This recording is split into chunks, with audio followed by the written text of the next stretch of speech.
estatura de una persona representa mucho más que su apariencia física. Ser alto está asociado a un buen estado de salud, a una mayor esperanza de vida, a mejores oportunidades educativas y laborales, es decir, a la posibilidad de una mejor situación socioeconómica.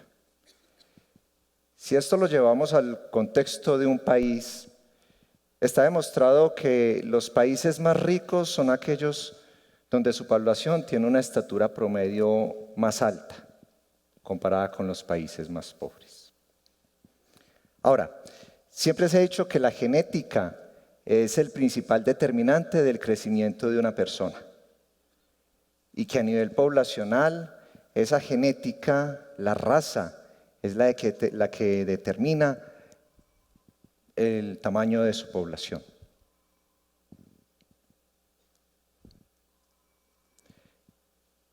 Con base en estos argumentos se ha explicado siempre el porqué la diferencia entre diferentes poblaciones en la estatura.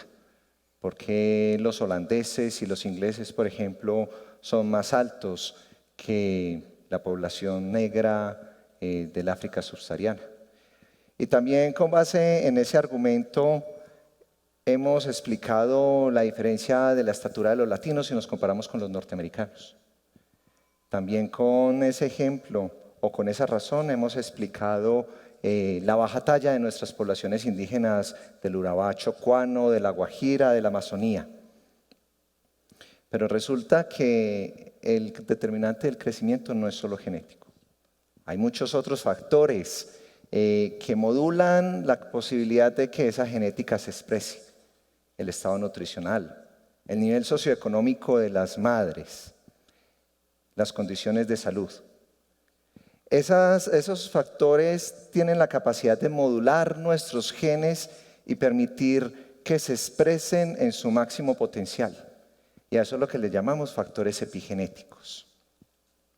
Es así entonces como podríamos decir que las condiciones de vida son un reflejo de la situación en la que crecen nuestras poblaciones. Si miramos la situación en Colombia, por ejemplo, podríamos decir que en la medida en que las condiciones socioeconómicas de nuestro país han mejorado, también va mejorando la talla media de nuestra población. Si nos comparamos con la talla de nuestros bisabuelos hace unas 4 décadas, tenemos una diferencia de unos 15 centímetros. También vemos cómo en la medida en que va disminuyendo la prevalencia de desnutrición crónica en nuestro país, también van mejorando esas condiciones socioeconómicas. Si comparamos, por ejemplo, la prevalencia de desnutrición crónica en los años 90, la teníamos alrededor del 26%. Y en 20 años, para el año 2010, ya la habíamos reducido a la mitad. Y en ese mismo periodo, el Producto Interno Bruto de nuestro país ha pasado de $1.200 per cápita a unos $6.250 per cápita en el último año. Es así entonces como hoy en día la estatura de los colombianos está en un promedio de 1,70 m. Como les digo, unos 12 a 15 centímetros más alta que la estatura de nuestros abuelos hace unos 100 años. Y la estatura media de las mujeres está alrededor de los 160 centímetros. Entonces, fíjense que todavía contamos con una diferencia en la estatura media entre hombres y mujeres de unos 10 centímetros. Así que si dijéramos que la talla puede comportarse como un indicador de desarrollo económico y social, también es un indicador de inequidad. Y según esto, también es un indicador de inequidad de género. Aquí sí quiero hacer dos aclaraciones. Una primera, y es que les estoy hablando de tallas medias de la población, ¿cierto? Para que de pronto tratar de darle respuesta a la pregunta que muchos de ustedes se pueden estar haciendo en este momento, que porque son más bajitos. Entonces, para aquellos que tienen una estatura quizás por debajo del 1,60 m, les digo, cuando hablamos de estaturas promedio, eso quiere decir que sí, dentro de condiciones adecuadas, puede haber una variabilidad en la estatura. Una proporción de la población puede tener una estatura un poco más baja y otra proporción de la población una estatura más alta.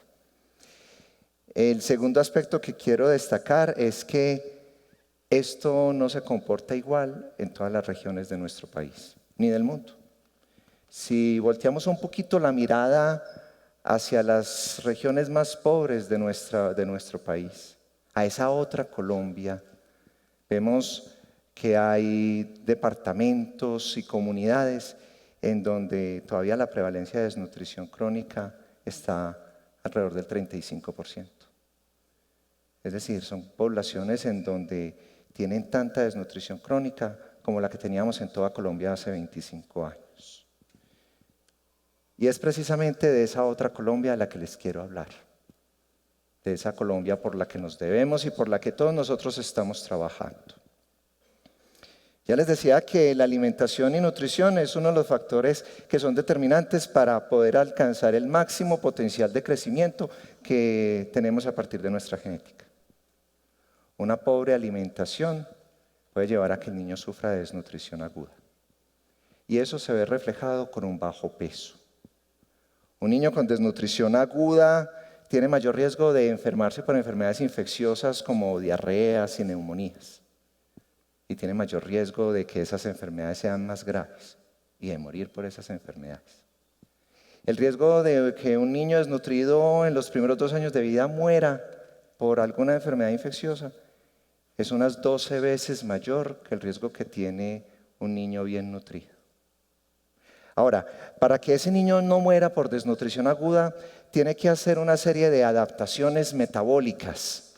Disminuye todo el gasto energético de su organismo y eso lo conlleva a tener un retraso en el crecimiento y se manifiesta con una talla baja.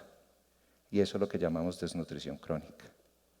Es decir, hablamos de desnutrición aguda cuando un niño tiene bajo peso para la talla específicamente, y desnutrición crónica cuando tiene baja talla para la edad. Y como ya les he dicho, la talla es mucho más que una simple apariencia física. Ese niño, dentro de esas adaptaciones metabólicas que tiene que hacer para sobrevivir, entonces, como les digo, primero frena su crecimiento y expresa una talla baja. A los 5 años, un niño con desnutrición crónica tendrá una estatura similar a la de un niño de 3 años de edad bien nutrido. A los 10 años su estatura va a ser un poco más baja que la talla de un niño de 6 años y medio. Y cuando termine la adolescencia, va a tener la diferencia en su estatura va a ser de unos 15 centímetros comparado con la estatura de sus pares bien nutridos. Eso en términos de crecimiento. Pero también sufre un retraso en el desarrollo. Un niño desnutrido crónico en la adolescencia tiene coeficiente intelectual que solamente le permitirá desarrollar tareas quizás repetitivas que no impliquen mucho aprendizaje ni mucho razonamiento lógico, matemático o abstracto. Ahora, luego de esa etapa de la infancia y la adolescencia, cuando terminamos de crecer, y debido a esas adaptaciones metabólicas que tiene que hacer el niño para sobrevivir ante la inanición, ante el bajo consumo de alimentos, eso modula su genética, como les mencionaba ahora, cómo la capacidad tiene la nutrición de modular la expresión de la genética. Y esa genética se modula en un modo de reserva. Y ese modo de reserva nos predispone a desarrollar enfermedad metabólica. Y ese es el riesgo que tenemos ya con la población adulta cuando tenemos una población infantil desnutrida. Es que cuando llegan a la vida adulta, además de que se van a quedar bajitos, van a sufrir de enfermedad metabólica. Cuando hablo de enfermedad metabólica en el adulto, siempre quiero ponerlos a que piensen en la primera imagen que se les viene cuando piensan en un adulto de una comunidad de bajos recursos, de un bajo nivel socioeconómico. Piensen en cómo se imaginan que son esos adultos de esas poblaciones. Chiquitos, gorditos, barrigones, hipertensos y diabéticos. Eso es lo que llamamos síndrome metabólico. Y son obesos no porque coman mucho. La alimentación del adulto en condiciones de vulnerabilidad también es precaria. Solamente que lo poquito que come lo metaboliza mal y lo almacena, y eso es lo que llamamos riesgo metabólico. Un adulto con una enfermedad metabólica de este tipo tiene una esperanza de vida 20 años menor que la de un adulto sano. Y el riesgo de morir prematuramente antes de los 60 años de edad será por un infarto al corazón o un derrame cerebral.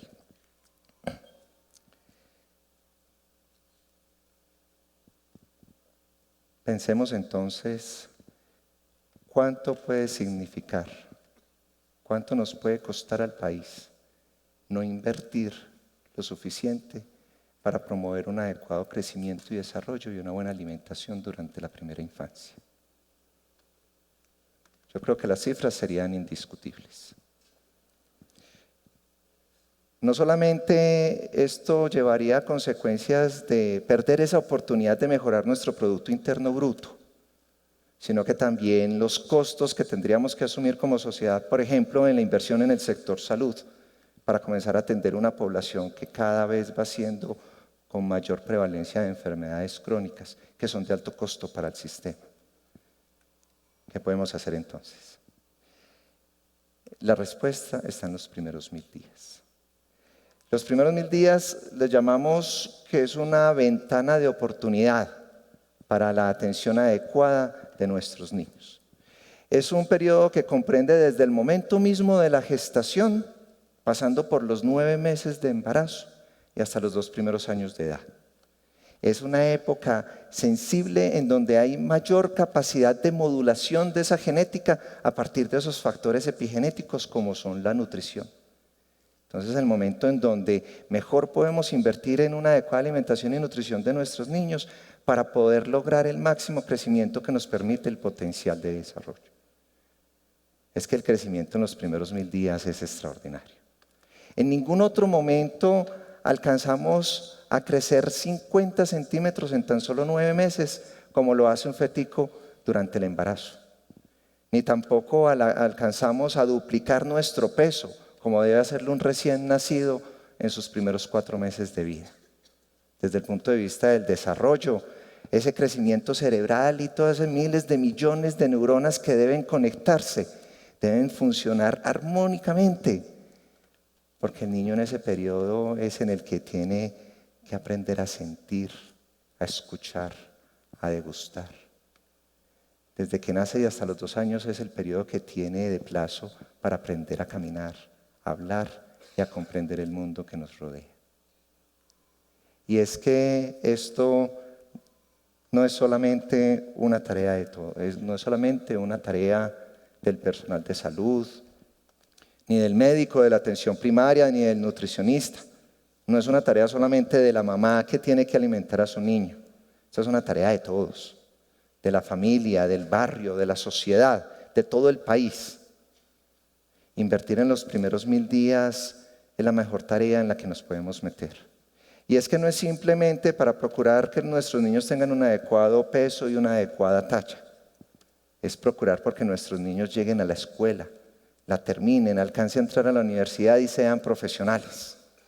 Invertir en los primeros 1000 días de vida es procurar por mejorar el desarrollo de nuestro país, por tener una sociedad más equitativa, más capacitada, creativa y productora. Invertir en los primeros 1000 días de vida es pretender, aspirar a tener un mejor nivel de desarrollo económico y social para un país mejor. Muchas gracias.